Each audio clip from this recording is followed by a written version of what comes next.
Hi guys, follow me on Instagram to never ever miss any of my crazy updates.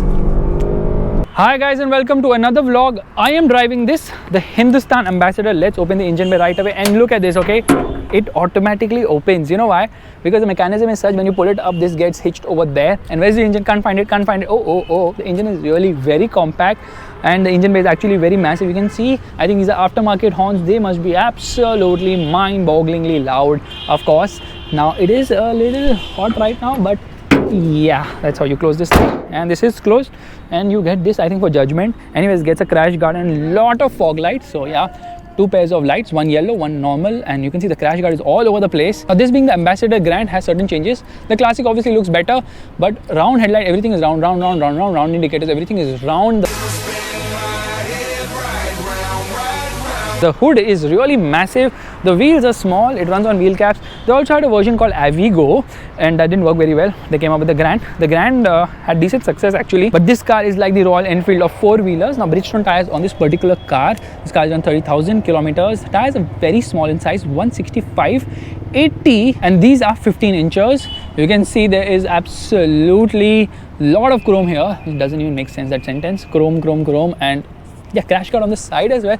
I mean, plenty of crash guards, two antennas.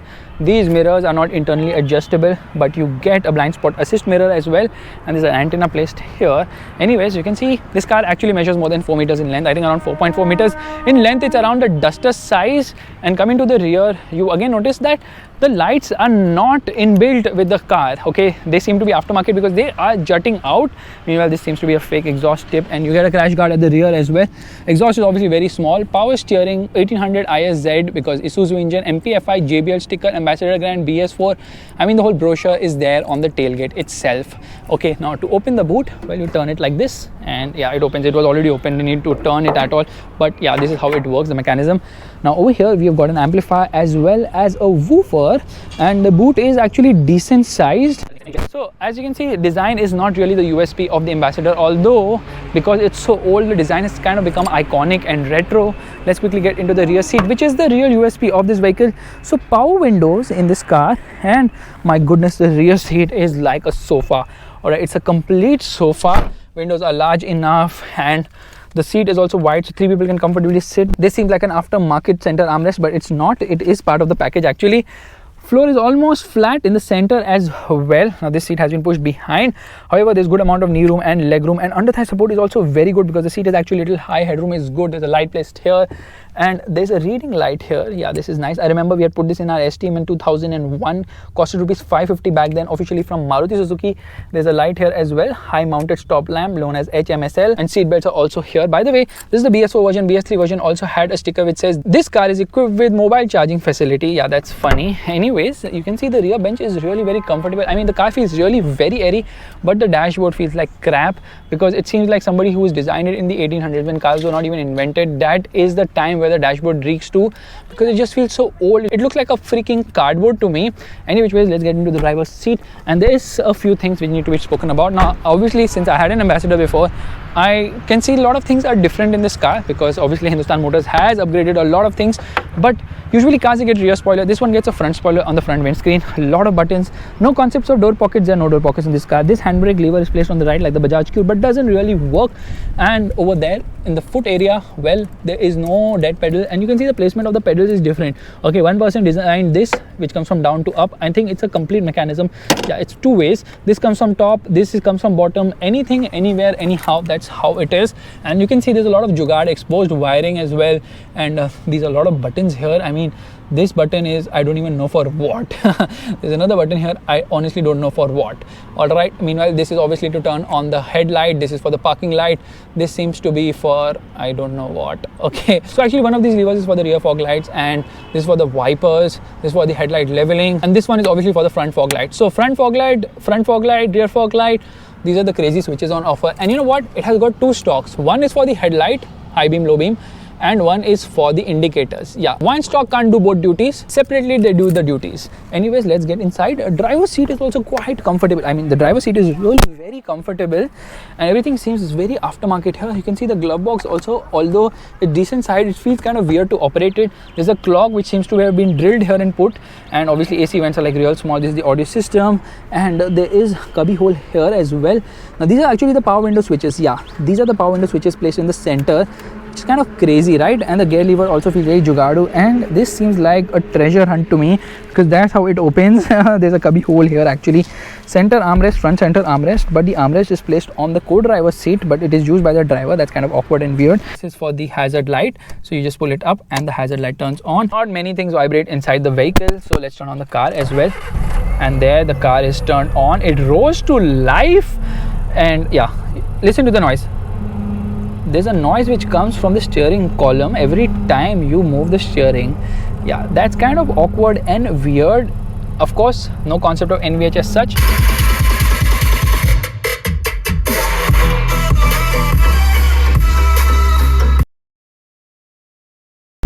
Revving the motor and we are off. Wheel spin in our Hindustan Ambassador, and here we go. 30 kilometers per hour in power. Where is the power?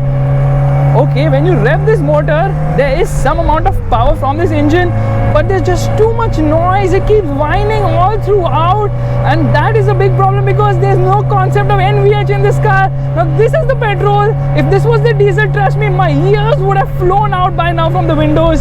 But hey, there's decent amount of punch on offer. The engine is actually refined when the car is at idle. However, as you keep pushing it, it makes a lot of noise. Now I'm in 5th gear directly. The gearbox is absolutely rubbish. Okay, there's no concept of gear shift over here because it feels so clunky and it keeps vibrating. You can't find what you're looking for. Like I was searching for 1st, 2nd, 3rd, 4th, 5th, and I did not find it at all. However, now we are on the move, and the gear lever is just obnoxiously tall somehow. Okay, on full throttle right now, and yeah, it's picking up pace, so high speed stability is not there at all because the vehicle moves around a bit too much for my liking. And you can see the whole camera and everything is jittering. If the camera is not jittering, I've done a good edit job. But that said, I mean, you can cruise at 70 to 80 kilometers per hour comfortably, but anything above that, the motor does feel very stressed somehow. Come to an open road and this car will actually do a top speed of 130 kilometers per hour. My goodness, I'm driving an Ambassador. Childhood days are here because I actually learned driving on an Ambassador. My grandmother had one, and I learned driving on that very car. My uncle taught me something weird. Okay, he told me that you see that line going through there. Okay, if the other car is not in that line, you just clear it. Right now I don't see that person in my line, so let me just clear it. And hey, it actually worked. No, it did not. I actually turned the steering wheel. Anyways, no concept of NVH here. This is a 1.8 liter petrol engine producing 71 horsepower and 134.2 Newton meters of torque at a rather low 2,250 RPM for a naturally aspirated petrol engine. Now, very old school technology uses a cast iron block in this time where everybody is moving to aluminum. So it's a very heavy engine as such, and somehow it feels very heavy. The front end just feels too heavy for a rear wheel drive car. Okay, turning radius is a pain in the ass. Power steering was part of optional equipment. But you know, there's just too much effort to drive this vehicle because even though this is a rear wheel drive, there is just too much understeer on offer somehow. And my colleague is partnering, I should go there. Oh sorry, the pointing, I should go there. Alright, here we're getting onto the gas, and let me tell you that the steering, although light at lower speeds, power steering by the way is optional, it doesn't weigh up at all at high speeds. You can turn the steering any which way you want and just pray that it reaches the direction where you want to go because there's just no feel or feedback as such. And you know, it doesn't get a collapsible steering either. So in terms of safety, it is pretty bad as well. Yes, it is robust, but you know, in terms of spreading all the collision forces, this car does a pretty bad job over there. And the clutch is extremely heavy, the gearbox is rubbish, and when you get on the throttle, it somehow, you know, feels a little jerky. Now this 1.8 liter motor, like I told you, okay, I have to take a U-turn now, and yeah, even the stocks feel very cheap to operate somehow. So this car is from the 1950s and it does feel like that as well. Elevated पे जाना है, ये right side लेना है ना? नहीं सीधा उस पे चढ़ना है ना? हाँ. Here we go, come on. So like I told you, Low end is fine, mid range is strong, and that's because of the peak torque coming at quite low in the rev range. And usually I've not heard of peak torque being so much, or rather peak torque coming at so low in the rev range. However, the motor doesn't have anything in the top end. It just makes too much noise. It's so freaking noisy. This is wine. It's like, okay, I'm going to blast any moment. We're coming through a sort of a corner right now, and yeah, welcome on board to this beautiful road. Will we make it through? Will we make it through? Oh my goodness, I'm going through a corner in an Ambassador and I'm feeling very understeer. Why am I not feeling oversteer? It's a rear wheel drive, isn't it? Of course it is rear wheel drive, but it's a heavy car. It weighs 1200 kgs. But 1200 kgs might not be really heavy as per as today's standards of hatchbacks becoming heavier. Now don't look at Maruti hatchbacks because they're obviously light in terms of fuel economy. This car doesn't return great fuel economy because it returns somewhere between 7 to 8 kilometers per liter, and it has a fuel tank capacity of 54 liters. But the motor does make a lot of noise. Now the gearing is both short and tall. Lower gears are short gear and higher gears are tall gear. And when I say higher gears are tall gear, they're really very tall gear. In fact, in third gear itself, you can go all the way to 120 kilometers per hour, and you can pick it up from as low as 30 kilometers per hour. And the ride quality is also very good. In fact, it does a great job. Unfortunately, because it uses the age-old leaf springs at the rear, it kind of feels uncomfortable over bad roads. And I mean, it feels really uncomfortable over bad roads. It does move around a lot, so there's no concept of high-speed stability. There's absolutely no freaking concept of aerodynamics over here because this car is just like a box. Alright, there is no flowing lines over here, and that's the reason at higher speeds it just doesn't maintain its line. And obviously there's a lot of body roll. Now this is a body on frame vehicle, and because of body on frame, obviously there is a lot of roll on offer. The tires don't offer any grip whatsoever. Very thin tires, 165 tires on this vehicle, which weighs a lot, by the way. So it's a very different kind of a car because like I told you, rear engine, body on frame platform, and they have the 1.8 liter petrol which is available in petrol. There's a CNG variant which produces slightly lesser power than the LPG variant, because there's an LPG variant as well, and there's the diesel. There were two diesels actually. Why am I saying there is? Because there was. This car company has shut and gone. Bye bye. But talking about the diesels, there were two. One was the 2 liter diesel which was sourced from Isuzu, and there was a 1.5 liter diesel as well. Now that 1.5 liter diesel was an absolute joke. Okay, it used to produce around 35-38 horsepower. My cycle, which doesn't even have an engine, produces more horsepower than that. How is that even possible? Anyways, performance was atrocious in the diesel. Diesel is even more noisier than this. So yeah, it doesn't have any sort of concept of NVH or handling, but the ride quality is great. Okay, because for the most part it does ride well. Independent suspension at the front. The rear shocks are gas filled, and when I get hard on the throttle in gear, okay, response takes time. There's this drone which is continuously happening in this vehicle. Okay, now where does this Ambassador actually come from? 1958 when it was launched, I believe. It's based on the Oxford Morris, and since then Hindustan Motors has done a lot to change this vehicle, but overall the concept has remained more or less the same, and that obviously started to show its age, and that is one of the major reasons why the Ambassador could not keep up with modern competition. And when you drive this car, you realize there's a lot of things which are wrong with this vehicle considering modern times where cars have really upgraded themselves. Of course, it doesn't excel in safety. Brakes are extremely poor. Trust me, when you apply brakes, you just pray that it stops because the brakes are really atrocious. It does get discs. If it had got drums, trust me, I mean, Flintstone would have been smiling in his grave right now thinking that, okay, my legs did a better job of stopping a vehicle. What is up with the Ambassador? Now my rant can keep continuing. However, let's look at the positive side of things. This is the car which has served the Indian roads for the longest possible time.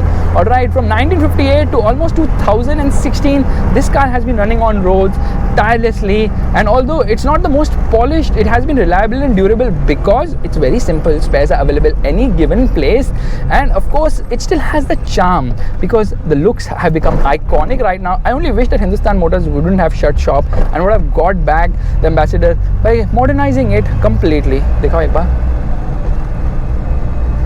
ये टेढ़ा नहीं लग रहा तुम्हें?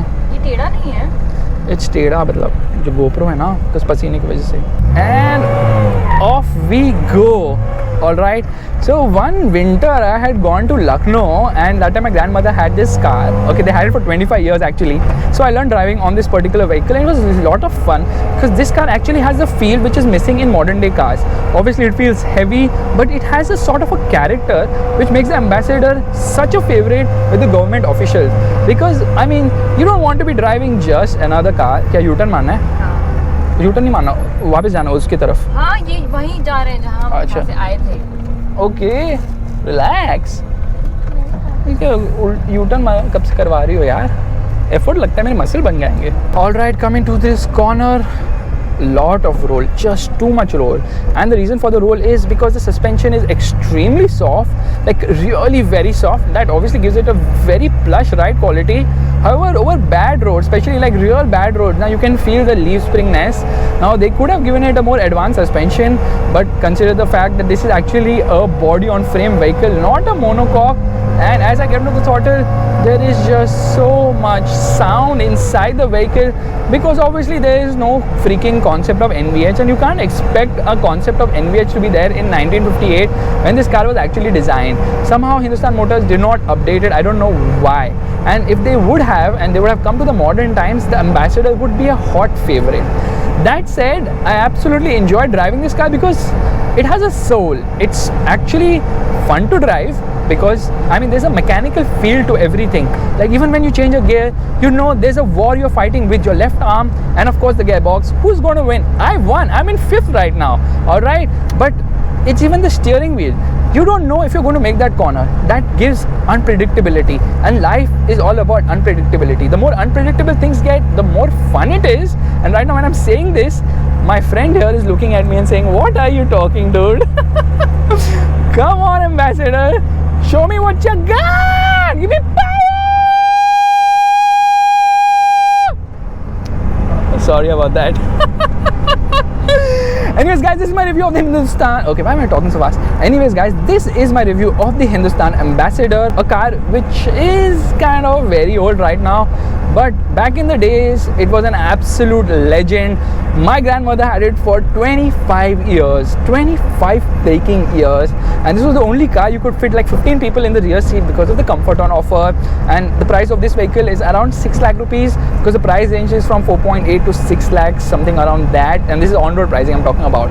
So affordability check, comfort check, ride comfort check, easy to maintain check. Easy to maintain because I mean spares are easily available, but not the most reliable in terms of certain parts tend to fail earlier. And now since I am a person who's very biased because all I look at is performance and handling, let's ask the neutral party. So what do you think about the car? It's amazing till I don't have to drive it. I don't mind sitting in it. How did you like the performance? Like look at it, I put my foot down right now and I don't have to worry about anything. I have to look at the time. Because power delivery is so freaking linear. Everything is so smooth. I mean smooth in the sense that it's not like you accelerate and people fly here and there, exactly, which usually happens in newer cars nowadays. So here's the thing, okay, you're driving out on the highway, and mostly you're going to have a driver when you have this car. Okay, I'm driving out of the highway, I'm the driver, you're the boss, you're sitting behind, and then I realize I need to make a quick overtake. Here I go, I downshift to 3rd, all right, and I rev the nuts out. Nothing happens. It's just the sound which increases inside the vehicle. You're getting the concept. It is just the sound which increases, which means that you can have a comfortable ride at the rear, and that makes it a great chauffeur driven car. Anyways guys, if you like this video, you know what you have to do. Give it a thumbs up, that's the like button, and also subscribe to the channel. Meanwhile, my Google Maps is telling me to take a left turn, and I don't know if you're going to make the left because body roll. But if you like this video, why am I keep telling the same thing again and again? Let's just shut up and let's try to put it down in 3rd gear, and here we go through this corner. Come on. Okay, pull the handbrake. There is no handbrake. The handbrake doesn't work. Bye bye. क्या बोला? Sorry, do you want to say bye bye again? What did you say? Mama. यहाँ पे रोको, check करो frame, AC on करो. How was it?